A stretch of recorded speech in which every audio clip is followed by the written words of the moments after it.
In 1949, Marilyn Monroe did something unthinkable.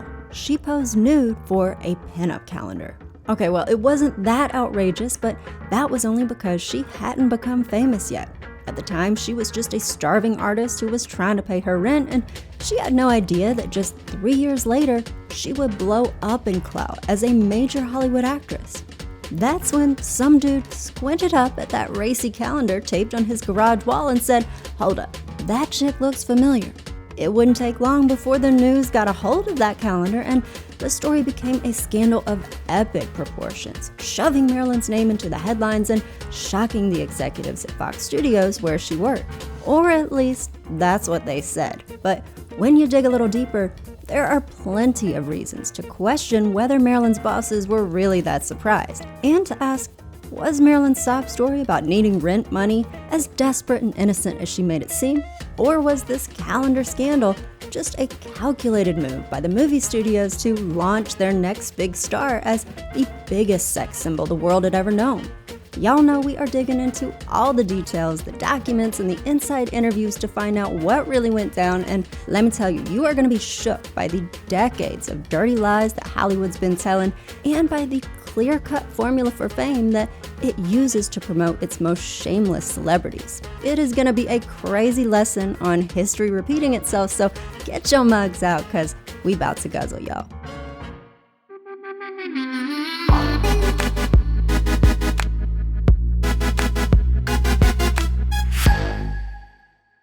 This episode of Guzzle is brought to you thanks to the generous support of viewers who have joined my Patreon. For a small monthly contribution, you get exclusive first access to channel news, and you can help me decide thumbnails, video topics, merch designs, and a lot more. And I want to give an extra special shout out to my thirsty stans, Ed, Nick, and Randy. I can't even tell you how much I appreciate y'all. Hey y'all, it's Mary, and welcome to part 2 in the Kardashian Exposed series on Guzzle. Now, if you want to start at the beginning of this series, which I would highly recommend, then you can find a link to that down in the description box below. But in this episode, we're going to be talking about Miss Marilyn Monroe, and I am going to show you why she laid the blueprint that Kim Kardashian would build her career from. Back in 1949, Marilyn Monroe was struggling to make it as an actress. She'd been dropped by 2 major movie studios by this point, and she said she was about to lose the roof over her head. At the time, she was living at the Hollywood Studio Club, which was like an old-school version of those TikTok mansions that you see today. It was a chaperone dorm where young actresses lived and got support as they tried to break into the business, but that wasn't going very well for Marilyn at the time. She says she was in danger of getting kicked out. I had no family. I was behind in the rent. I had no place to go just to have a roof over my head. So Marilyn said she needed money desperately. Now, on top of acting, Marilyn had been making money as a model, and in 1946, she scored her first national magazine cover where she looks as innocent as can be, playing barefoot with a baby lamb in a grassy field, and here she is as a sweet, blushing bride, or a girl just enjoying some nature. But this clean, wholesome image of Marilyn starts to fade the next year as she's showing a little more skin. And then she goes from a one-piece swimsuit to a bikini, and oh, now we've lost our top entirely, and we're the hottest show in town. Just 3 years after her sweet baby lamb cover, we can see that by 1949, Marilyn has gone all in on the sexual aesthetic, posing for magazines featuring anatomical art, which asks the subtle question, is sex your escape? So clearly Marilyn had learned that the money comes in when she takes it off. And so in 1949, when she says she's broke and behind on rent, she hits up her photographer friend, Tom Kelly. Tom Kelly had asked me to pose nude. I said, no, I don't do nudes, never. When I first asked her to do it, she turned me down. But Marilyn says she was in such a desperate crunch for money that she was considering stripping down. I said, are you sure they won't recognize? He said, I promise. Spoiler alert, Tom does not keep that promise. Anyway, Marilyn does the shoot, and she says, it's very simple and drafty. The photos were used in pinup calendars that would hang in men's locker rooms and barbershops and army barracks, and Marilyn says she was paid $50 for the shoot, and that let her buy some food and get caught up on bills and keep chasing her dream of Hollywood stardom, which started coming into focus later that year. Marilyn lands a couple small roles in films, but she shines so much on screen that people start paying attention to her. Soon she's invited to present an award at the Oscars. Then she gets a full-length feature about her in a national magazine, and it calls her an actress on the way up. Then she lands a starring role in a big movie, and she signs a 7-year contract with a huge movie studio, 20th Century Fox. Not to mention, she starts dating a crazy famous baseball player named Joe DiMaggio, who was a legendary player with a 56-game hitting streak, which is a record that still stands. So at this point, Marilyn is a big deal, with a very recognizable face and a recognizable hourglass figure, and that's when her nude calendar shoot from 3 years earlier winds up on the desk of a news reporter.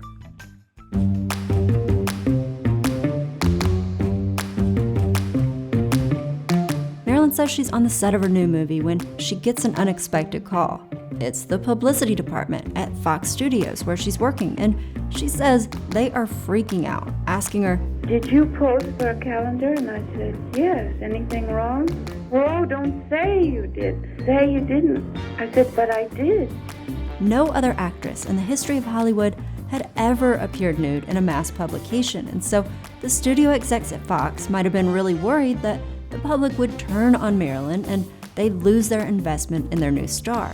This could explain why they reportedly told Marilyn to say, "No, that's not me in the calendar," but when she sat down for her interview about the calendar with a journalist named Aileen Mosby, she didn't deny anything and she kept it real.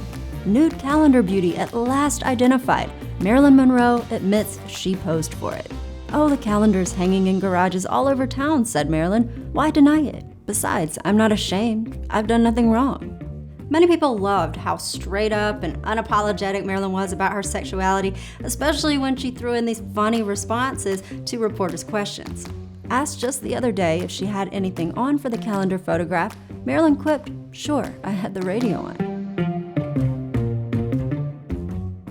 Aside from the jokes, though, that reporter Aileen also shares the sympathetic backstory about why Marilyn had to pose for that calendar, explaining that Marilyn was tossed between orphanages and foster parents as a child, and that she was just this poor, hungry actress trying to make ends meet in cutthroat Los Angeles as she built her acting career. By the time people finished this article, most readers were won over by Marilyn's vulnerability and by the fact that she had faced financial struggles that they could relate to. And so she became the celebrity that understood her fans' real-world problems, while at the same time sealing her spot as the world's leading sex symbol. What should have been Hollywood's most salacious scandal to date had suddenly pivoted into a massive PR success that thrust Marilyn to unprecedented fame. 1 month after the calendar article came out, Marilyn appears on the cover of the most popular magazine at the time, Life, which calls her the talk of Hollywood. Then Fox Studios hands Marilyn the coveted leading role in its next big feature, Gentlemen Prefer Blondes. But before the world would see that legendary performance, Fox would release another film starring Marilyn just 3 months after her calendar scandal broke. Thanks to all the buzz around that, the movie is a major success, blowing up the box office with ticket sales. By the end of 1952, everybody knows Marilyn Monroe, and she gets flooded with awards celebrating how popular she's become. And as Best Young Box Office Personality, Miss Marilyn Monroe. I'd like to present to you the Look Achievement Award as the most outstanding feminine newcomer of 1952. Thank you, Lawrence. With honor and pride and pleasure, I present this citation to you. Thank you. It's a great thrill, and I'm very appreciative to all who made this possible. Marilyn Monroe, the brightest star in the 1952 heavens. Good heavens!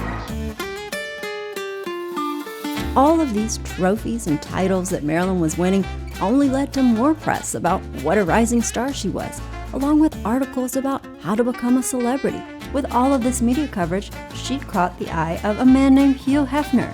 Yes, that Hugh Hefner.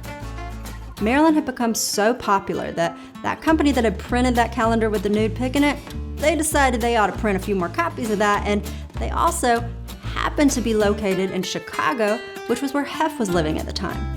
Hef had been thinking of starting a men's magazine, and he thought that Marilyn's famous figure would be the perfect way to launch his new venture. Hef calls up the calendar printer and he says, hey, I'd like to buy the rights to those nude photos of Marilyn.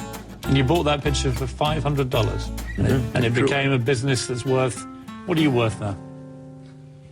Stopped counting a while back. Hugh Hefner then features Marilyn on the cover of the very first edition of Playboy. First time in any magazine, full color, the famous Monroe nude. Once inside the magazine, Playboy outlines Marilyn's measurements, like we're getting specs for some piece of cattle we're about to buy, which makes sense since women have literally been treated like that for centuries. Playboy then points out that it's not that impressed with Marilyn's body, saying her curves really aren't that spectacular. We've known girls in our roguish wanderings who beat those dimensions all to hell. The same can be said for her face. Okay, Hef, I don't think you need to be talking about anybody's face now.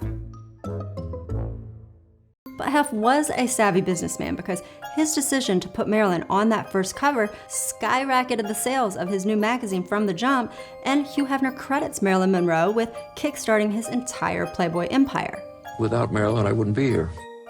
Hef felt so bonded to Marilyn that he even bought the cemetery crypt next to hers for $75,000.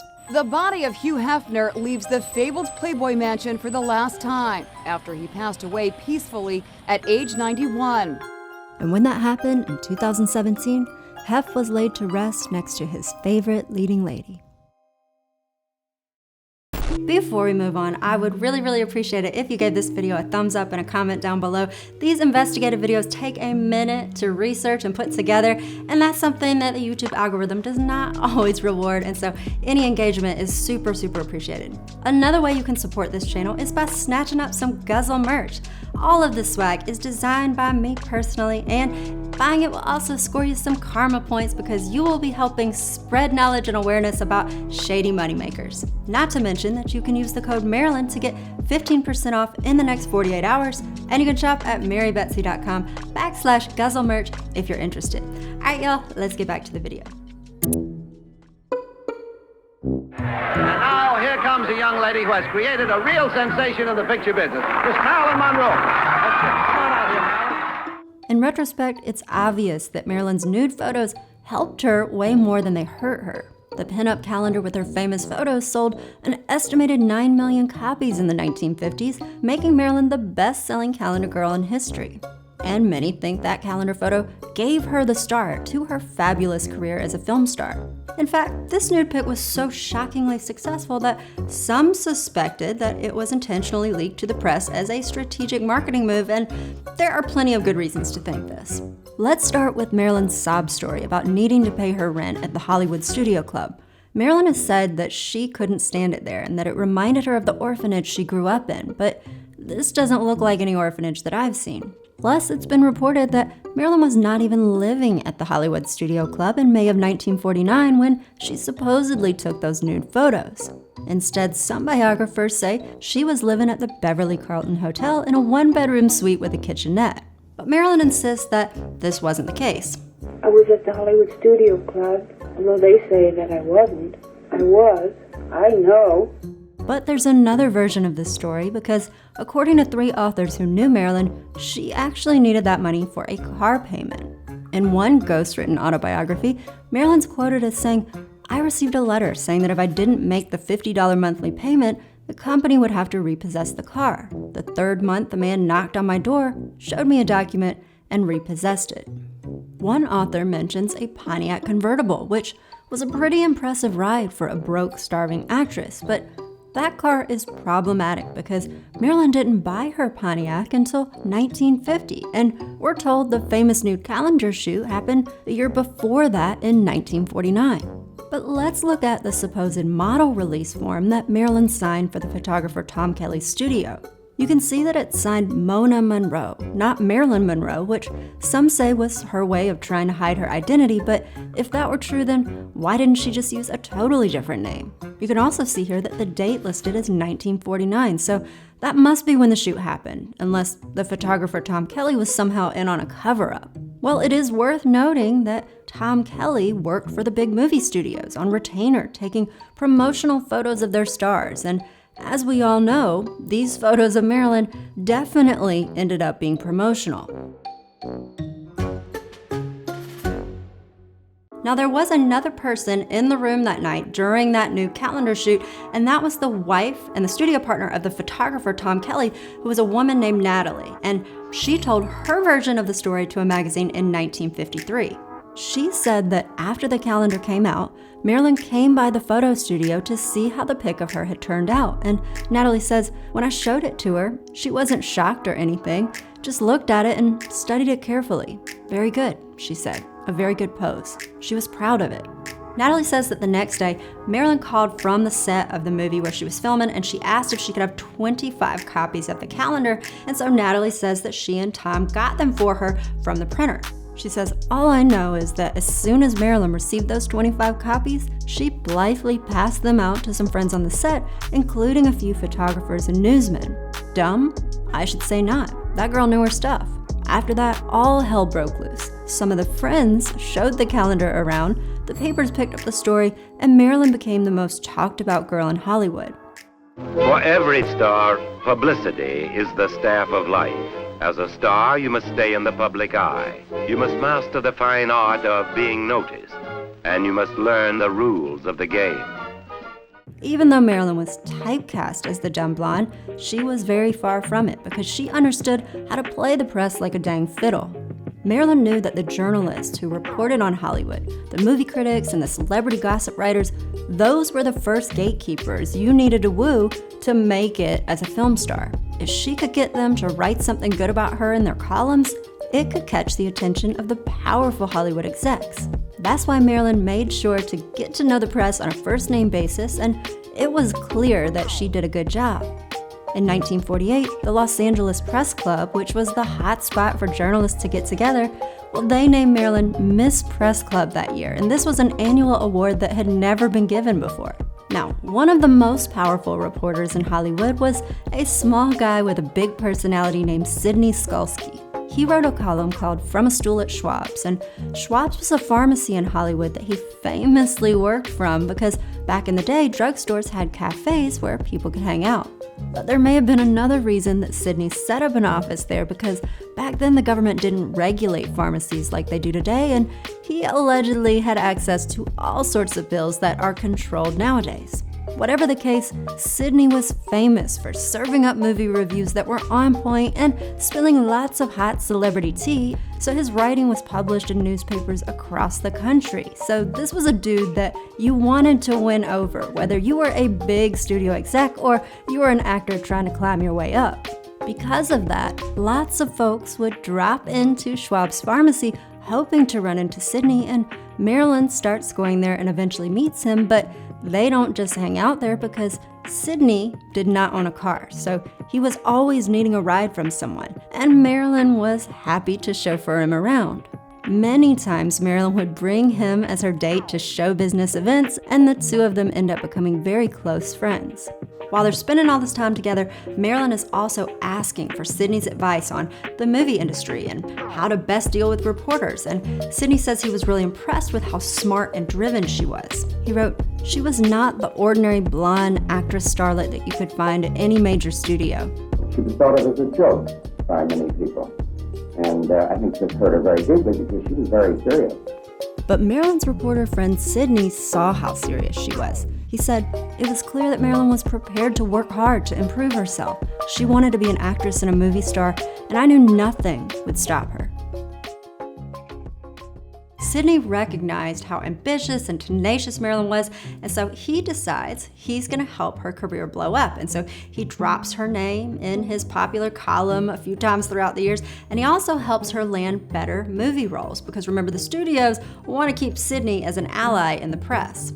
Oh, and remember that award that Marilyn got for being the fastest rising star of 1952? Well, that was given to her by Photoplay magazine, a magazine where Sidney had a column, and here they are together the night she gets that award. Look, Sidney and Marilyn might seem like an odd couple, but these two had a lot to gain from each other. If Sidney succeeded in making Marilyn Hollywood's next big thing, then he'd get priority access to her after she became a star, and he does become the author of the first biography about Marilyn, which was released right after that famous first issue of Playboy drops. Now, on top of writing about movies, Sidney was also starting to produce them, and he was doing that right around the same time that Marilyn was rising to fame. And it's been reported that they planned to do a movie together, and you can understand why he would want to do this. I mean, if you're a movie producer and you also control the Hollywood press and you have a loyal following of readers who trust you to recommend them which movies to watch, that's a very profitable position to be in, and Sidney was not the only person who realized this. Sidney reportedly worked with another powerful player in the biz, and together they helped make Marilyn Monroe a big name. This was his alleged co-conspirator, Harry Brand. He was the head of publicity at Fox Studios, where Marilyn worked when her calendar scandal broke. Harry Brand was known as the Herald of Hyperbole. He was a creative savage who would be an expert at clickbait today. Harry's been called a master of publicity stunts and tirelessly inventive, and it's reported that he came up with juicy fake backstories for his actors to help promote them in Fox's films.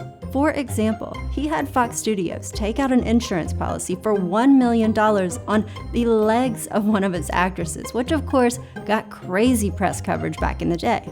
That actress's name was Betty Grable, and she was Fox's leading platinum blonde star before Marilyn came along. Fox hired a photographer to take this promotional photo of Betty's $1 million legs back in 1943, and this pic struck the perfect balance of innocence with just a hint of naughtiness. Hers was the image of a woman sexy enough to satisfy the longings of homesick soldiers, yet wholesome enough not to cause protest by their fathers and mothers. This pinup photo of Betty Grable would be copied an estimated 5 million times and would become the #1 pinup of World War II.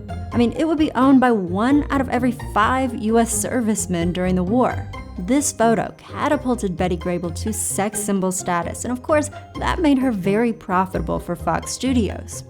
She was the #1 attraction at movie box offices, and she'd ranked in the top 10 money-making stars every year since 1942.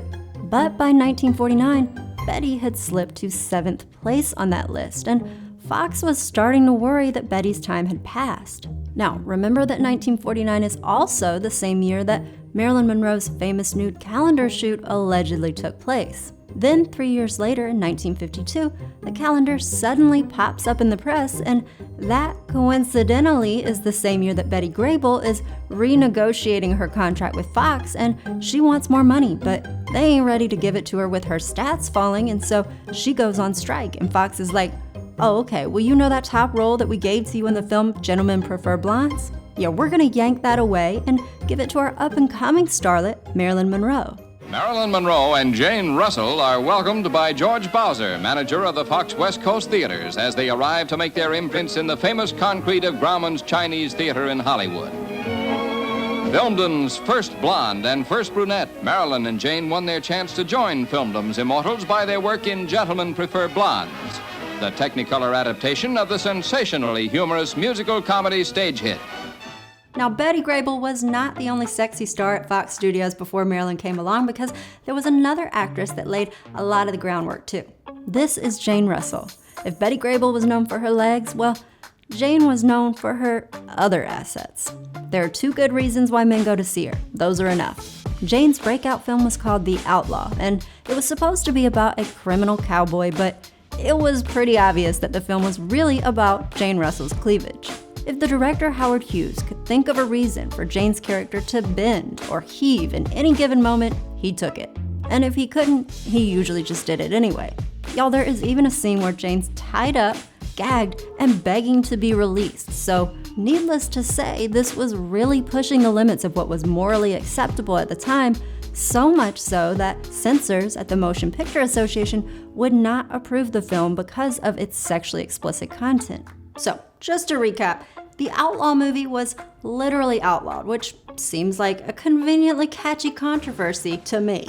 Anyway, the censors want the director, Howard Hughes, to cut out a bunch of the racier parts of his film, but those are Howard's favorite scenes, and Howard happens to be super rich, and so he spends years fighting the censors to keep his film how he wants it. Of course, while this is happening, the drama gets covered by the news, which only stirs up the public's interest in this film that's too hot to handle. In the meantime, Jane Russell is all over magazine covers, teasing everybody about what they might possibly see in this forbidden movie. By the time it finally hits theaters, People are very curious to watch what the fuss is all about. Finally, at last, after a 3-year delay, you can see The Outlaw, Howard Hughes' daring production. Audiences flock to see this new kind of movie. They can live vicariously in the forbidden adventures of men who take the law into their own hands.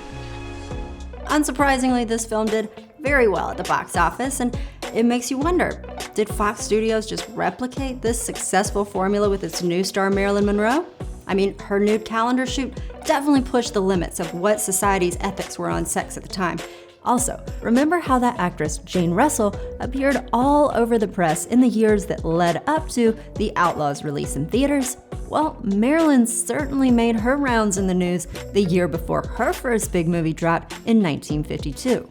In fact, that year she was given an impressive number of awards celebrating her sex symbol status.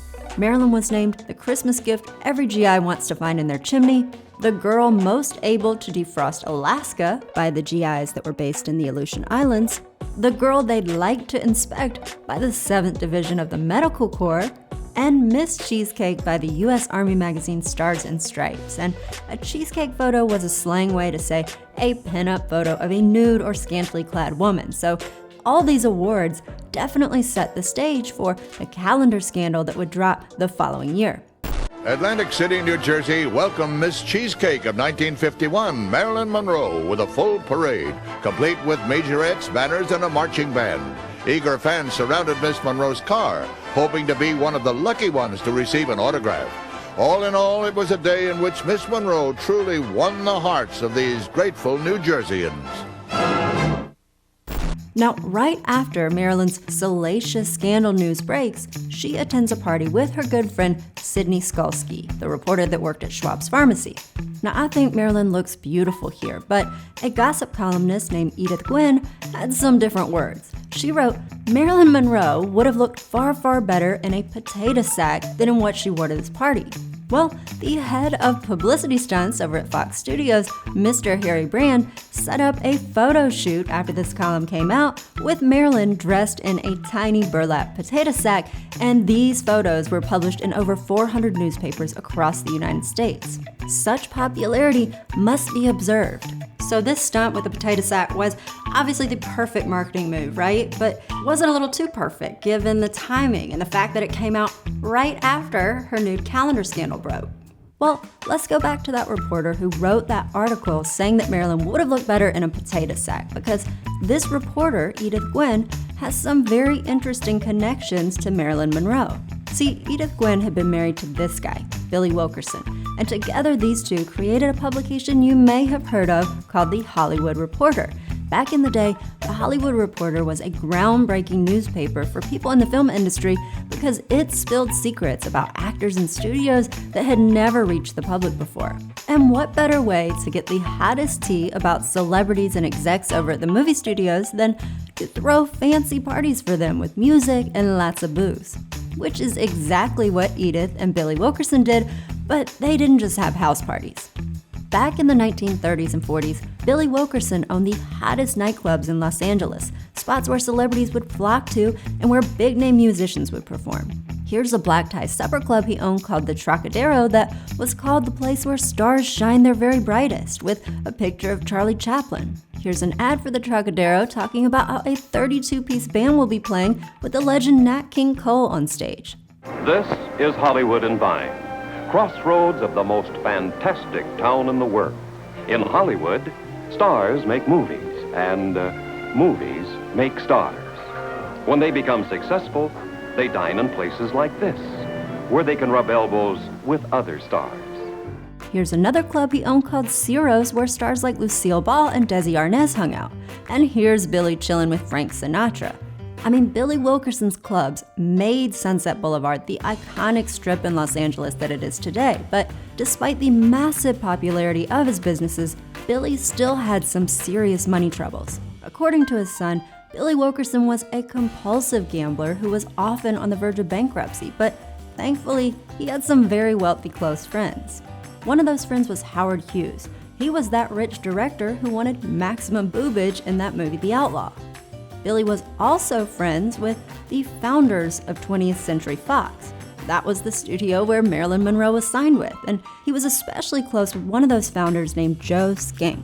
Many times when Billy got in trouble financially, his rich buddies in the film biz, Joe Skank and Howard Hughes, would swoop in, loan him money, and save his publication, The Hollywood Reporter.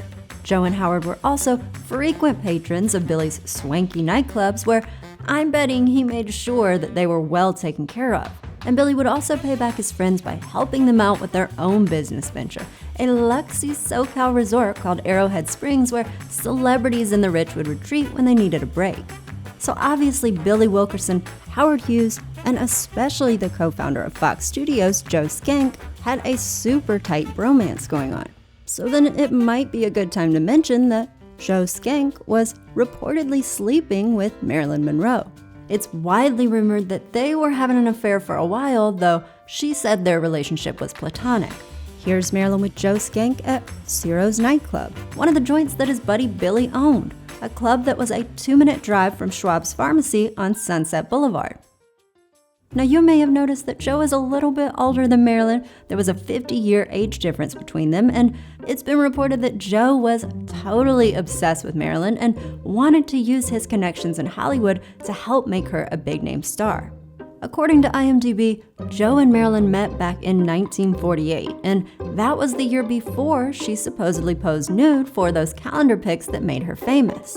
A couple years before that, in 1946, Joe Skank's friend Howard Hughes had finally gotten his movie The Outlaw released, and it was making millions of dollars after teasing everyone for years with promotional photos of the hot actress that it featured. So you can imagine that Howard and Joe talked about what a successful marketing strategy that turned out to be. And you can see that if Joe bailed out his friend Billy financially a bunch of times and rescued his business, The Hollywood Reporter, which, remember, was the same newspaper that he'd founded with Edith Gwynn, who was his wife, and who also wrote a gossip column that was printed in The Hollywood Reporter, then it makes sense that Billy and Edith would definitely be willing to do their good buddy Joe a favor if he asked, like planting a story about how Marilyn would look better in a potato sack so that Fox could pull off one of its promotional scandals. When you see photos like this of Billy Wilkerson himself giving Marilyn Monroe an award, it does make me wonder whether Billy lent a hand to his buddy Joe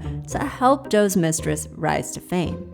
Whatever the case, there's no doubt that 20th Century Fox and its head of publicity, Harry Brand, knew how to troll the media to get attention for their stars. One biographer said that when Fox execs found out that Marilyn had posed nude, Harry Brand told him, "It won't kill her, it will raise her." And it's worth noting that Marilyn's alleged boyfriend, Joe Skank, was the one who hired Harry Brand at Fox Studios, and that could explain why Harry Brand has been credited with making Marilyn Monroe the big star that she was. One of Harry's best ideas came when Fox needed to promote a movie with that legendary scene of Marilyn's white dress flying up as she stood over a breezy subway grate. Well, Harry Brand made sure the media was tipped off about exactly when and where this scene was going to be filmed in New York, so by the time the cameras were ready to roll, the streets were crowded with photographers trying to capture the action. One of Marilyn's fans who was there said he was shocked by what he saw. I was very startled because I could see through her panties, which meant everybody could see through her panties. The studio was thrilled with the photos, though, and so they blew one of them up and made a huge billboard in Times Square to promote the film. It was the most erotic image ever to have been displayed publicly in the United States. I think it's wonderful. I think it's wonderful, wonderful, wonderful. Very nice, some girl. I think it's very nice, but I'd rather it for me. I said, what has Marilyn Monroe got that a million other women have and prefer not to show? Well, that's pretty vulgar, if you ask me. Despite the mixed reviews about the film's marketing materials, it went on to become one of the biggest hits at the box office that year. You see, 20th Century Fox had developed a very clear formula for marketing its films. They'd take risque photos of their leading ladies showing lots of skin. They'd dangle those pics in front of the public like a carrot on a string, making men's fantasies go wild. And then they'd fulfill the audience's dreams on screen, often casting their actresses in roles that made them the objects of men's sexual desires. Now, wait a minute. Hold everything. What's coming off here? Let me just go put something on. I'll go into the kitchen to get dressed. Here comes the girl who put into movies. Marilyn Monroe. When it came to Fox Studios' money-making marketing strategy, there's probably no better example than that infamous subway scene that Marilyn filmed for a movie called The 7-Year Itch. After the media covered every inch of Marilyn's exposed legs, men everywhere were panting to see more of her, and they got the chance to undress her vicariously through Marilyn's co-star in the film, who looks like a super creepy predator in this poster for the film. But is this movie as bad as it seems?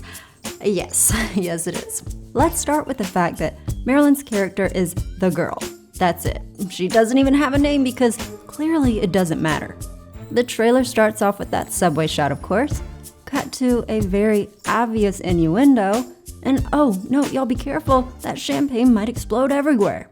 It's the funniest comedy since laughter began, of a wife who spent the summer away, and a husband who stayed home to play and play and play. But like, is there a plot? This really gets me. It does? And how? Hey, wait a minute! Oh, I see. The plot is sexual assault. No, I'm just kidding. It's much deeper than that. I'm afraid I'm coming down with what you and Dr. Steichel call the 7-year itch. What's the 7-year itch? Let's let a film critic from the 1950s explain. The 7-year itch is about the primal urge in the male animal, particularly one who has been married for 7 years, when he finds himself left alone for the whole summer in the hot city with a voluptuous young lady in the apartment upstairs. As the aforesaid voluptuous young lady who comes into close proximity with the highly susceptible male animal, Miss Monroe brings a special personality and a certain physical something or other to the film that leaves much, very much, to be desired. If something itches, my dear sir, the natural tendency is to scratch. I scratched last night. It tickles. It tantalizes. It's terrifying. Next up, we've got a film starring Marilyn called Don't Bother to Knock. Suspense fires the screen as the most talked about actress of 1952 rockets to stardom, featuring Richard Widmark as the guy who didn't bother to knock and Marilyn Monroe as the girl who didn't care. When I stepped into that room, I ran smack into an adventure you don't forget in a long time. Because the screen has never shown this kind of woman before. The kind that reaches out in the loneliness of the night to a stranger passing by. I'll be anywhere you want me to be. I mean, that is character development, y'all.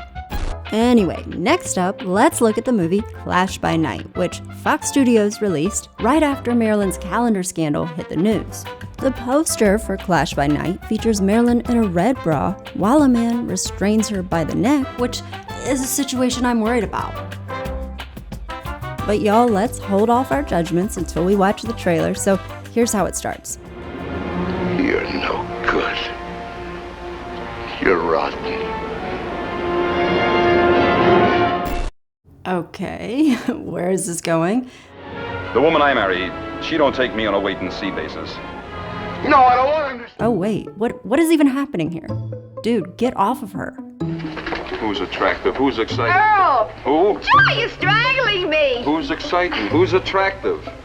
You. That's better.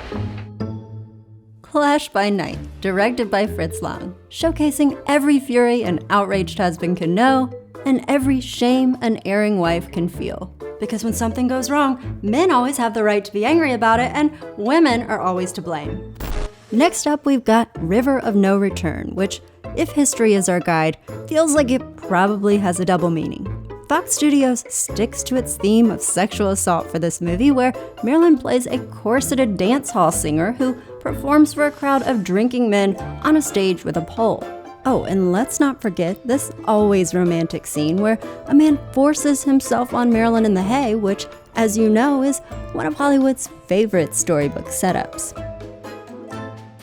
Next up, we have Niagara, another film with that classic motif of gushing liquid, a raging torrent of emotion that even nature can't control. You know, subtlety is not Fox Studios' greatest strength. Unsurprisingly, Marilyn plays the tantalizing temptress, who of course has a shower scene in this film, and a making out in the bed scene, and a scene where, oh, this looks bad again. She looks terrified, and now I think she's calling for help, but he is still coming for her. I bet that door is gonna be locked. I feel like she's cornered right now. Yep, okay. Wow.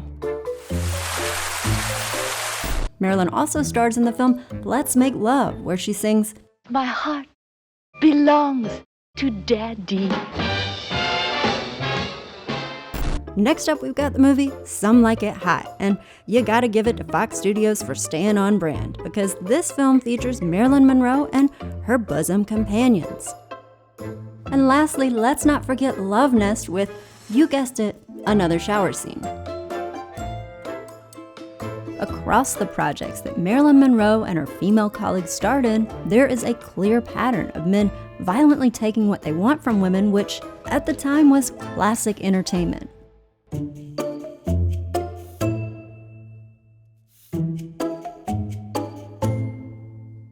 It's obvious that the sexuality of the storylines in Marilyn's films kept viewers' eyes glued to the screens, but that was not the only factor in her wild popularity. Aside from the generous shower and bathtub scenes and the revealing photo shoots, there was another ingredient in the mix.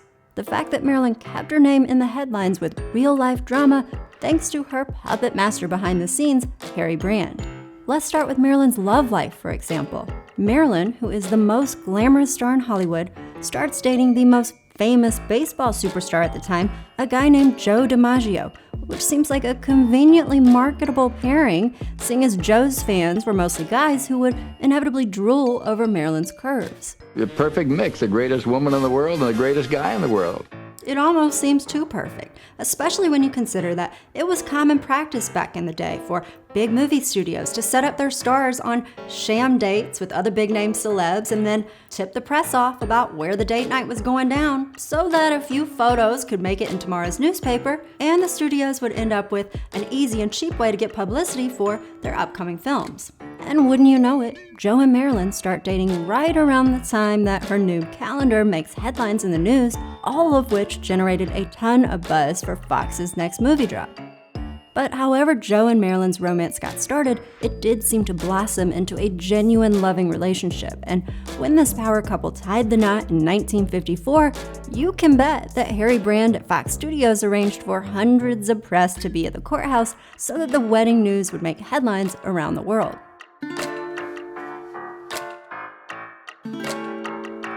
Now, a romance that has thrilled millions, the marriage of beautiful Marilyn Monroe and Joe DiMaggio. Both bride and groom are very bright stars in their own right, and now, after congratulations, they were off on their honeymoon. The girl who starred in How to Marry a Millionaire gave another starring performance in How to Marry a Baseball Hero. Nice work, Marilyn, and the same to you, Joe. The media's fascination with Marilyn and Joe doesn't stop after they get hitched, though, because when they go on vacation, naturally the cameras follow him there so that the bikini shots could be shared just like the influencers do today on Instagram. The nation's most famous newlyweds, Marilyn Monroe and Joe DiMaggio, arrive at San Francisco's airport to continue their honeymoon. The popular film star and famous home run hitter are off for Japan. A trans-Pacific flight that ends in a Tokyo welcome second only to those that the Japanese reserve for their emperor. The papers also report on Joe's reaction after Marilyn films her famous subway scene, saying that Joe's furious and that the couple has split up. But the public was thirsty for details on more than Marilyn's relationships. They also wanted to know how she stays in shape. Apparently the key is to work out in short shorts. Or is it jeans? We're not sure, but here's a butt shot to keep your attention, and that's what's important. Intimate facts about the real Marilyn Monroe. Marilyn Monroe says love can't wait. Marilyn Monroe gets her mail. Marilyn Monroe plays hostess for a ship. Marilyn Monroe has a beach party. Marilyn got so much non-stop press coverage that one magazine finally declared it was the end of her. Today, Focus magazine breaks bad news that there are no more stories on Marilyn Monroe. Every angle, every problem, every opinion, every quirk of personality has been described and redescribed. Rather than deceive faithful Monroe saga reads with trumped-up phony stories about the Marilyn, Focus vows this shall be the end of Marilyn Monroe. But it wasn't the end, because when Marilyn's marriage to her baseball hero husband Joe DiMaggio ended 9 months after it started. There was a full-blown media circus outside the courthouse, and also inside, recording Marilyn walking down the hall and entering the courtroom, sitting down, reviewing her legal papers, basically every move she made. After the proceeding concludes, then there's a soap opera-style press conference in front of the courthouse. Miss Monroe will have nothing to say this morning. All I can say as her attorney is that this is what we would say with the conflict of careers. As Marilyn's attorney is speaking, she is twisting her face like she is overcome with sadness. And I don't know about you, but this whole thing seems very dramatized to me. And I am definitely not saying that Marilyn's marriage to Joe was a sham or that she wasn't really hurting about her divorce at this time, but I can't help but wonder whether she's partly performing for the cameras because she felt a duty as a public figure to explain her life to her fans and to keep them up to date about it so that she could preserve that valuable parasocial relationship with them. You're a kind of a national possession. Do you feel that you belong to the nation as a whole? I don't know quite what you mean by that. Marilyn once said, "I've always felt, even if all I had to do in a scene was just to come in and say hi, that the audience ought to get their money's worth and that this is an obligation of mine, to give them the best you can get from me." And Marilyn didn't just commit herself to the characters that she played on screen, she also generously shared her personality and her private life with the public, and she often invited her photographer buddies to document her life behind the curtain in these intimate blog-style photo sessions that made you feel like you were hanging out with a friend.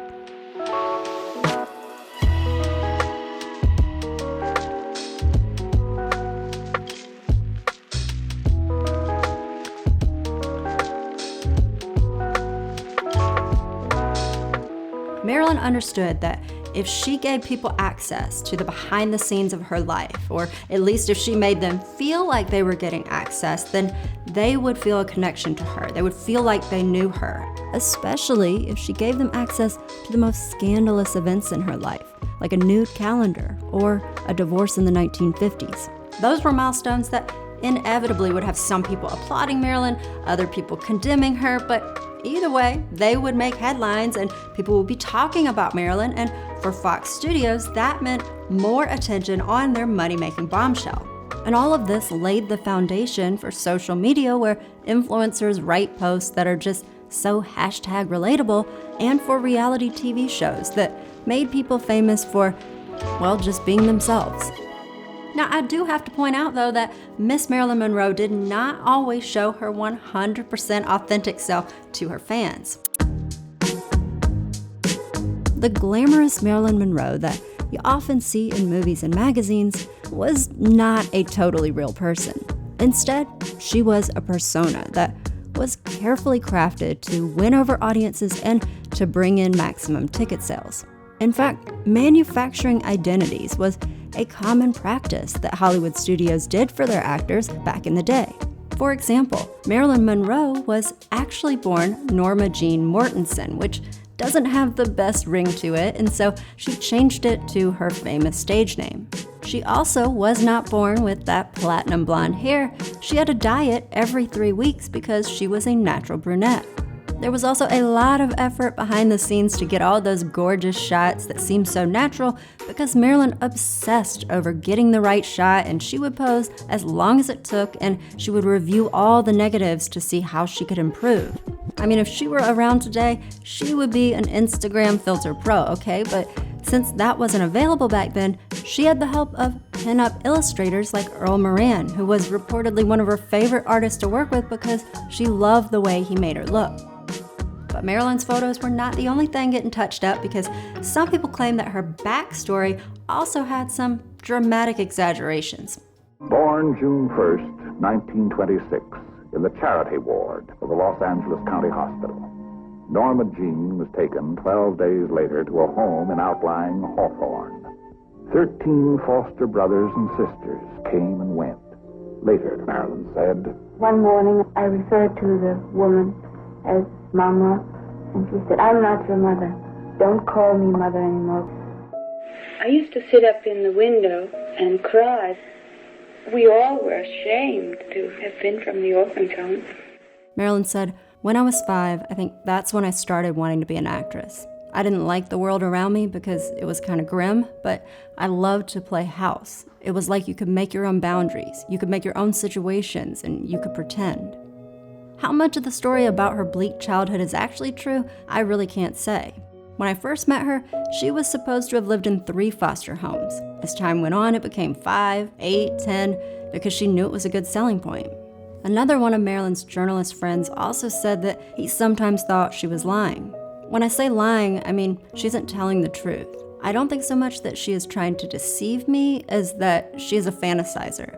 And look, we all love an inspirational rags to riches story, right? Plus, it's not a bad idea to pull out that sympathy card when you're trying to get people to love you after a scandalous nude photo. And speaking of nude pics, that calendar was not the first time that Marilyn had posed for a photographer in her birthday suit. Before then, she'd posed for years for the famous American pinup artist Earl Moran, who'd take risque photos of her with little to nothing on and then base illustrations off of them, often combining parts from different photos to make the dreamiest version of a model for his art. But the fact that Marilyn had posed nude before her famous calendar shoot was not the impression she had given to the press. Remember what she said she told that calendar photographer when he asked her to strip down? I said, no, I don't do nudes, never. So I always went around saying never. But one thing you'll notice when it comes to celebrities making the news is keeping your story straight is way less important than giving reporters a nice, sensational, clickbaity headline. Beauty in battle over nude photo. Hollywood beauty Marilyn Monroe said this week she was prepared to fight a legal battle to prevent calendar nude pictures of herself being reproduced on ashtrays, highball glasses, and cocktail trays. Those nude calendar photos that by now everybody knew featured Marilyn, well, they were being reprinted on items like ashtrays and drinking glasses and sold to the public. When Marilyn found out, the paper says she was not very happy about it. Marilyn hoped she would never be identified as the girl in the pictures, but now the whole world knows about it, and she's prepared to wage legal battle to ensure that they aren't perpetuated on virtually indestructible barware. Virtually indestructible. Does that sound like a product plug to anybody else? In another article, the manufacturer said that the trays with Marilyn's picture on it would sell for about $15, and therefore were likely to be found only in places with a lot of class and dignity, like the dignified bars of bachelors and lovers of art. Marilyn tells the paper, "It's very embarrassing. It makes me feel as if I'm in a dressing room with no clothes on and the shades open." But that's weird because Marilyn had told a reporter the year before, "I'm not ashamed, I've done nothing wrong." So I'm not sure that this makes sense. Or does it make perfect sense? Because this article came out in January 1953, and oh, look at that. Marilyn's movie Niagara came out the next month in February, and now readers are thinking about her, quote, in a dressing room with no clothes on. Marilyn was also quoted as saying she wished the world would just forget about the calendar photos, but here she is giving another interview about them the same month that her movie Gentlemen Prefer Blondes gets released. Even though Marilyn told us that Fox Studios never wanted the public to find out about those nude pics, I wonder about that when we see all these stories related to Marilyn posing nudes that are dropping right around the time that she's got new films coming out. Take this article, for example. 2 guys were accused of trying to sell more nude photos of Marilyn, but Marilyn said she'd never met these dudes, and so the whole thing went to court.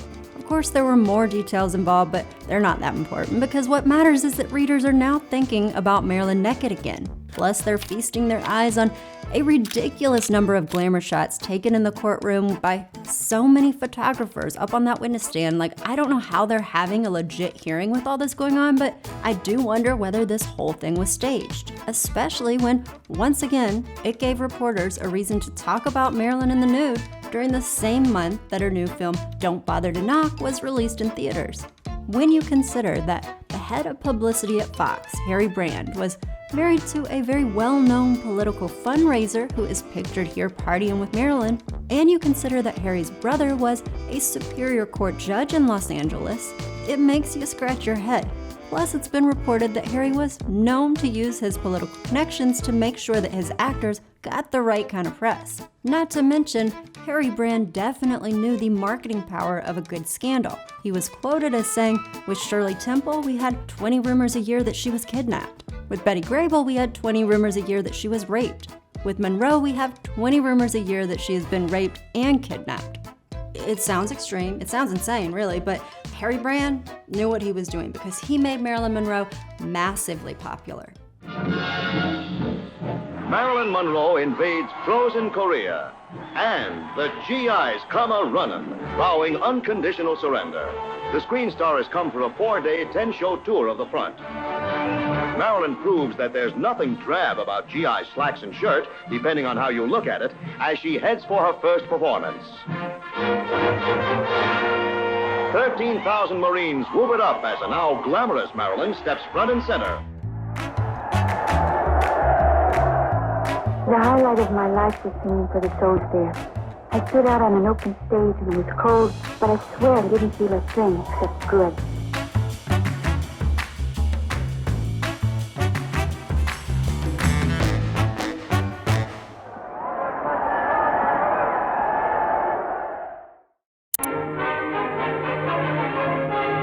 She's here, said the headlines, and everyone knew they meant the American film star with the famous shape and the wiggly walk. London airport was all keyed up for Marilyn's arrival. Later, at a London hotel, Marilyn agreed to face the cameras again. Once more, it became abundantly clear that her worldwide fame and popularity made her visit to Britain front-page news.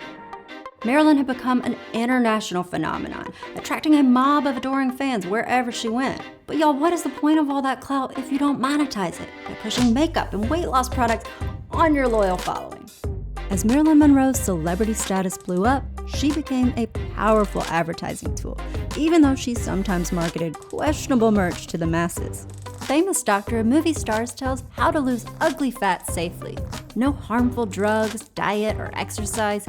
Chiron tablets are a concentrated pure food product specifically designed to suppress your appetite. Plus, it's safe and effective, and it's fun to be slender like a movie star. Marilyn Monroe discovers the world's most glamorous makeup. I always use Lux toilet soap, says Marilyn. It makes skin softer and dewier.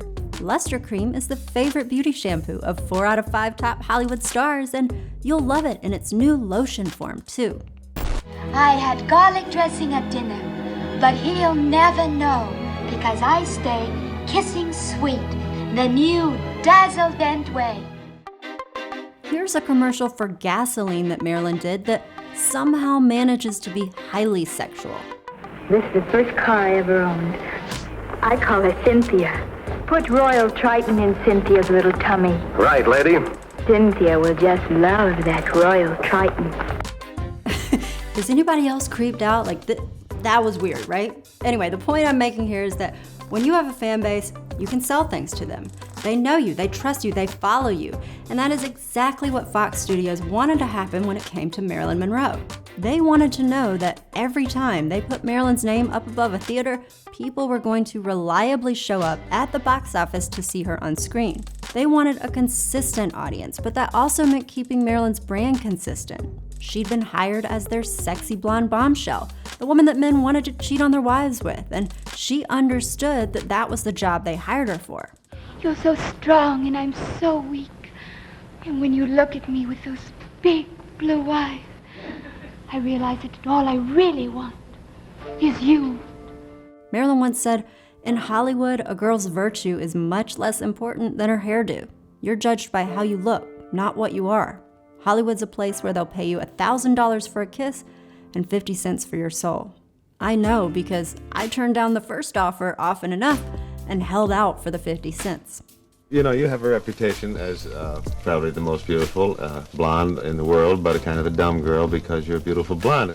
You know, it's interesting that people associate if you happen to have blonde hair, or if you're not out of shape, you're absolutely dumb. I mean, you're considered dumb.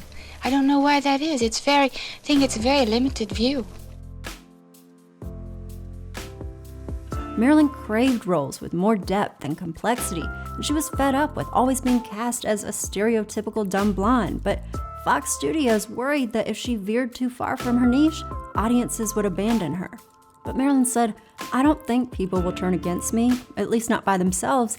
Maybe they can be impressed by the press or when a studio starts sending out all kinds of stories, but I think when people go to see a movie, they judge for themselves." The Fox was not willing to take that risk, and so they demanded that Marilyn take on the shallow roles that they assigned to her. The next time Fox presented her with an idiotic script, Monroe flung it back with trash scrawled on the title page in heavy black marker. This was a boss move back in the 1950s, because back then an actor could not work if they did not get hired by one of the big 5 studios. Like, those were the only employers in town, and you had to sign an exclusive contract with them if you wanted to be cast in a film. Once you did, they straight up owned you, and this was a time when the labor laws were not what they are today. Come on! Faster, faster! The harassed director, Warner Baxter, vents his artistic temperament on a ragged chorus line. May I remind you that Pretty Lady's out-of-town opening is not far away? It's been advertised as a musical comedy with dancing. If it isn't asking too much, will you please show me a little? All right, now, once again, give it something. Marilyn once said, "An actor is not a machine, no matter how much they want to say you are." Like, you don't dare get a cold. How dare you get a cold? I mean, the executives can get colds and stay home forever and phone it in, but how dare you, the actor, get a cold or a virus? You know, no one feels worse than the one who's sick.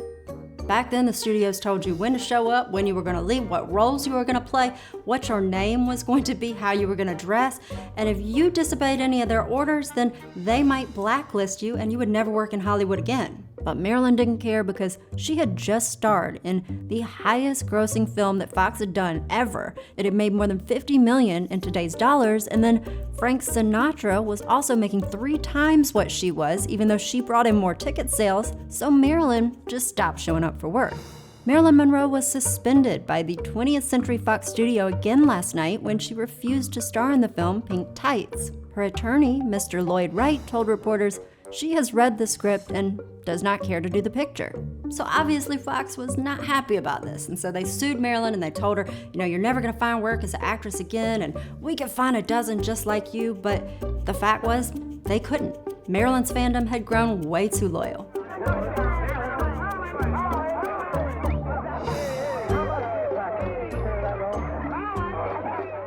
Marilyn once said, "If I am a star, the people made me a star. No studio, no person, but the people did." Fox eventually had to admit that Marilyn was not replaceable, and they did give her her higher salary, plus the right to approve her scripts, directors, and cinematographers. At a time when the studios wielded absolute power, this was revolutionary. Monroe hadn't just won her autonomy, she'd made history.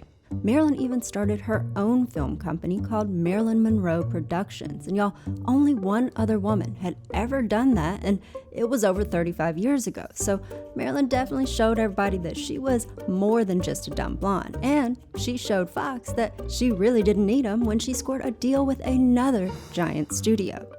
Marilyn Monroe and Warner Brothers Pictures announced at a Hollywood press conference that they're joining forces.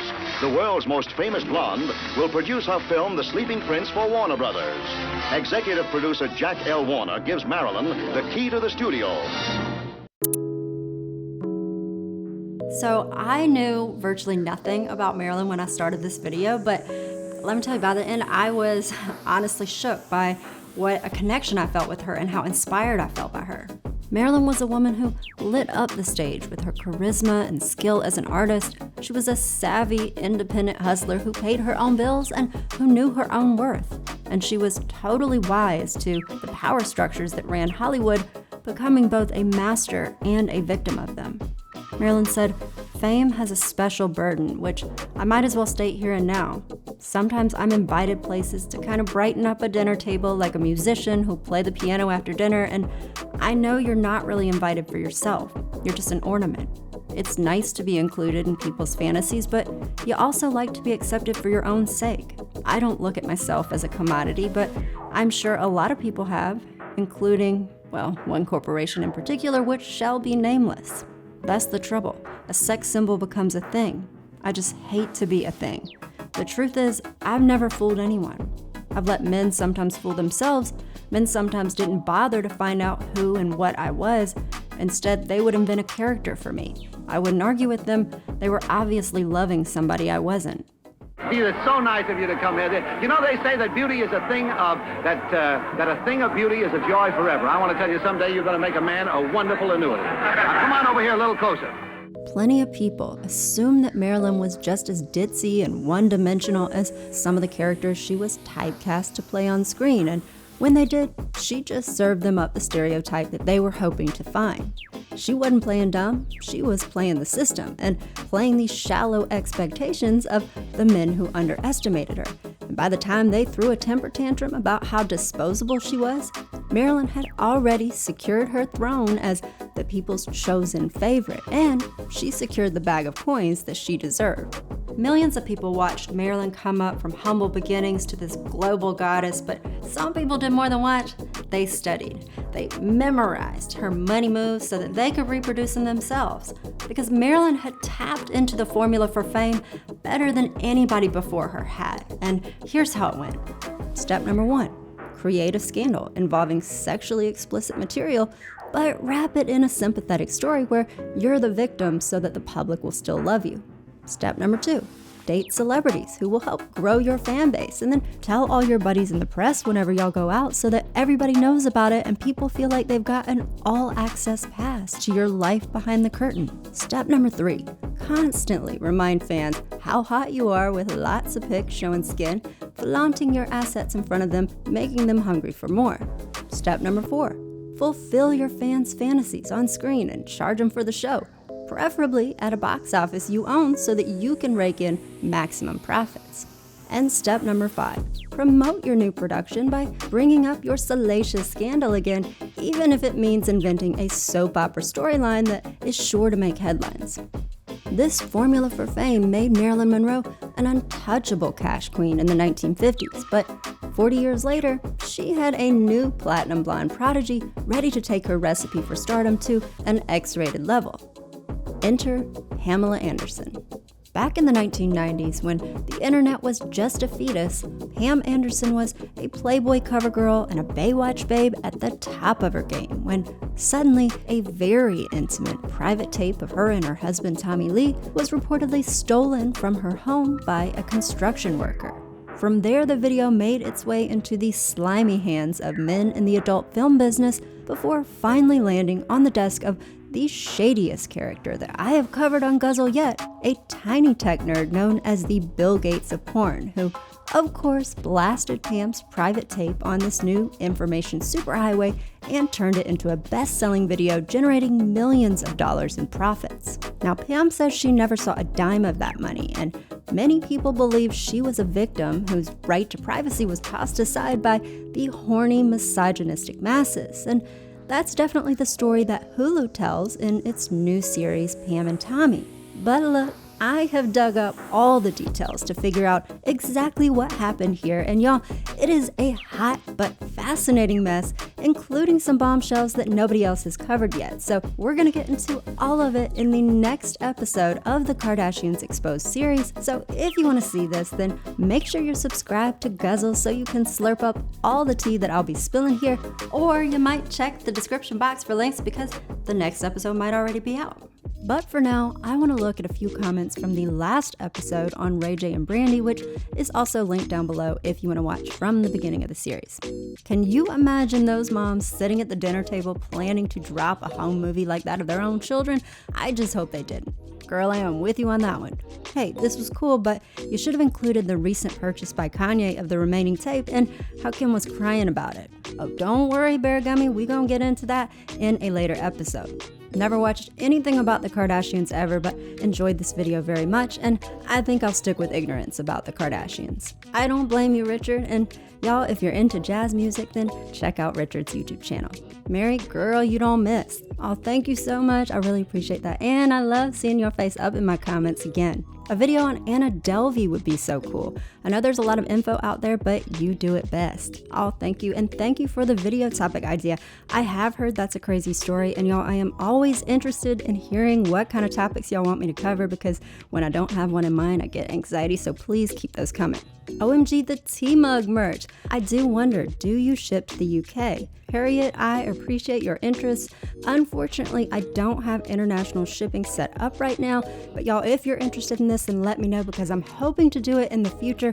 It just might take me a minute because right now I recently moved across the country from California to the East Coast, and at the moment my husband and I are working out of hotels and Airbnbs. I mean, this is my current setup that I am recording this voiceover on, so I'm juggling a lot of logistics that thankfully do not involve Avis rental cars anymore. But anyway, that is why this video took a little longer, because we're looking for a new home. But now that it's out, I do want to know what you think about Marilyn Monroe and that whole calendar scandal that we talked about. Do you buy that she was this broke, hungry actress and she was just doing what she needed to do to survive?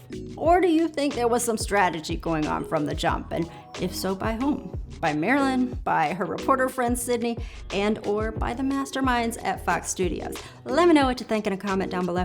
And if you made it all the way to the end of this episode, then let me know that by leaving the hashtag EmptyMug in your comment. Y'all are seriously my favorites. Thank you so much for watching, and I will see y'all in the next one.